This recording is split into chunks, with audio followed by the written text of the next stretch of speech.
Halo semuanya, Assalamualaikum warahmatullahi wabarakatuh. Perkenalkan, nama saya Ezra Tara Lanieta. Saya dari jurusan Manajemen Pemasaran dari Fakultas Vokasi Universitas Airlangga. Halo teman-teman, pernahkah kalian berbelanja online? Tentunya hal ini sudah tidak asing lagi bagi kalian semua. Di era digital ini, semakin banyak orang yang berbelanja lewat online. Dan kalian pasti juga tidak asing kan dengan kata-kata e-commerce. Buat kalian yang belum paham apa itu e-commerce, jadi pengertian dari e-commerce ini adalah penyebaran, penjualan, pembelian, serta memasarkan sebuah barang atau jasa yang mengandalkan sistem elektronik seperti TV, internet, jaringan komputer yang lainnya. Perdagangan elektronik ini biasanya melibatkan transfer dan pertukaran data secara elektronik serta sistem pengumpulan data yang otomatis. Jadi, konsep dari e-commerce tersebut memberikan banyak perubahan dalam hal proses perdagangan. Jika proses jual beli konvensional mengharuskan pembeli dan penjual bertemu secara langsung, maka dengan e-commerce hal tersebut tidak diperlukan lagi. Pembeli bisa melakukan transaksi di kota yang berbeda tanpa harus bertemu dan komunikasi. Hal itu bisa dilakukan dengan menggunakan internet. Nah, kali ini kita akan masuk ke pembahasan jenis-jenis atau kategori dari e-commerce. Jenis-jenis dari e-commerce itu ada banyak sekali contohnya. Yang pertama yaitu B2B atau yang biasa disebut dengan business to business. Jadi jenis e-commerce ini adalah pihak bisnis yang konsumennya pun adalah seorang pihak bisnis juga. E-commerce ini menjual barang yang diperlukan oleh perusahaan, sehingga konsumennya pun juga adalah suatu perusahaan. Beberapa contoh e-commerce ini adalah perusahaan penyedia peralatan perusahaan seperti bahan industri pabrik, produk bahan kimia, perusahaan hosting, dan lain-lain. Lalu yang kedua yaitu B2C atau yang bisa disebut business to consumer. Jenis bisnis ini sangat umum dilakukan oleh banyak pelaku bisnis baik pemula ataupun UMKM, sebab perusahaan langsung menjual produk kepada konsumen. Proses transaksi akan berlangsung dengan cepat dan bahkan harga produk bisa di bawah pasar. Era sekarang sudah banyak e-commerce yang melakukan hal demikian, sebab dunia digital membawa pengaruh yang luar biasa bagi bisnis online. Beberapa contoh dari e-commerce ini itu yang menggunakan jenis B2C adalah seperti Shopee, Lazada, Tokopedia maupun Blibli. Dan lalu yang ketiga yaitu C2C atau yang bisa disebut consumer to consumer. Jenis e-commerce ini itu berupa transaksi elektronik, barang atau jasa antar pelanggan.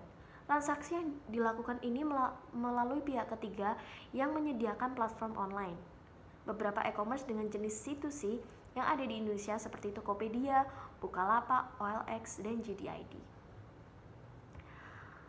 Lalu yang selanjutnya adalah C2B atau yang biasa disebut consumer to business. E-commerce jenis ini adalah kebalikan dari C2C. Di website dengan jenis ini terjadi transaksi dari konsumen ke perusahaan. Beberapa contoh adalah proposal untuk situs atau logo, desain, tulisan, dan sebagainya. Contoh platform dari jenis ini adalah iStockphoto.com, Striplancer, dan sebagainya. Lalu B2A atau yang biasa disebut business to administration. Jenis transaksi e-commerce ini terdapat transaksi antara perusahaan dengan administrasi publik. Keseluruhannya mencakup berbagai layanan pemerintah seperti jaminan sosial, pengurusan pajak, dokumen hukum, dan sebagainya. Contoh dari jenis transaksi adalah pajak.go.id atau yang kalian biasa mengurus BPJS, ada aplikasi JKN. Nah, itu adalah termasuk salah satu dari bentuk e-commerce jenis B2A. Lalu ada C2A yaitu Consumer to Administration. Jenis e-commerce ini memiliki model yang sama dengan B2A. Yang membedakan adalah transaksi elektronik dilakukan antara individu dengan administrasi publik.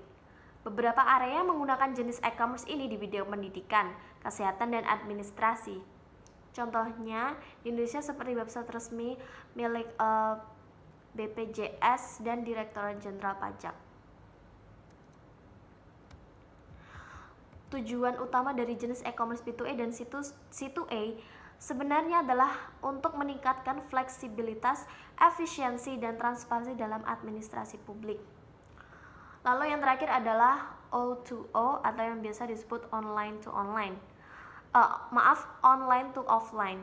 Website ini mengusung model bisnis untuk menarik pelanggan online agar mau berbelanja di toko fisik. Konsep ini ingin dihadirkan untuk menghubungkan antara saluran online dengan toko fisik. Contohnya seperti mataharimall.com. Nah, lalu kali ini perlu Anda ketahui tentang keuntungan dari e-commerce. Yang pertama, tidak ada batasan geografis. Memiliki toko fisik artinya Anda akan terbatas pada wilayah tertentu kan. Dengan memiliki website e-commerce, Anda dapat menjangkau siapapun dan dimanapun tanpa adanya batasan geografis. Selain itu, semakin maraknya perangkat mobile juga mungkin Anda untuk menjangkau lebih banyak calon konsumen. Lalu, biaya juga lebih terjangkau. Salah satu aspek yang menonjol pada bisnis e-commerce adalah harga yang lebih murah. Hal ini bisa terjadi karena bisnis e-commerce tidak membutuhkan toko fisik. Dengan kata lain, Anda dapat menghemat biaya yang seharusnya dikeluarkan untuk membangun ataupun menyewa toko. Lalu, keuntungan yang lainnya adalah mencari produk bisa lebih cepat. Dengan adanya toko online atau e-commerce ini, pelanggan Anda bisa tidak perlu lagi mengelilingi toko hanya untuk mencari produk yang mereka inginkan. Hanya dengan menuliskan nama produk tersebut di kotak pencarian, mencari produk yang spesifik bukan lagi menjadi masalah. Lalu, bisa buka sepanjang waktu. Situs e-commerce dapat berjalan sepanjang waktu 7 hari 24 jam sepanjang tahun. Hal ini jelas menguntungkan Anda karena konsumen Anda dapat memesan barang kapan aja. Meskipun beroperasi 24/7, Anda tidak perlu memantau e-commerce Anda seharian penuh. Karena e-commerce sudah dilengkapi dengan sistem khusus yang dapat menerima pembelian secara otomatis, dan Anda pun akan menerima pemberitahuan secara real time. Nah, itu adalah penjelasan dari saya mengenai seluk-beluk tentang e-commerce. Kurang lebihnya saya mohon maaf. Wassalamualaikum warahmatullahi wabarakatuh. Terima kasih.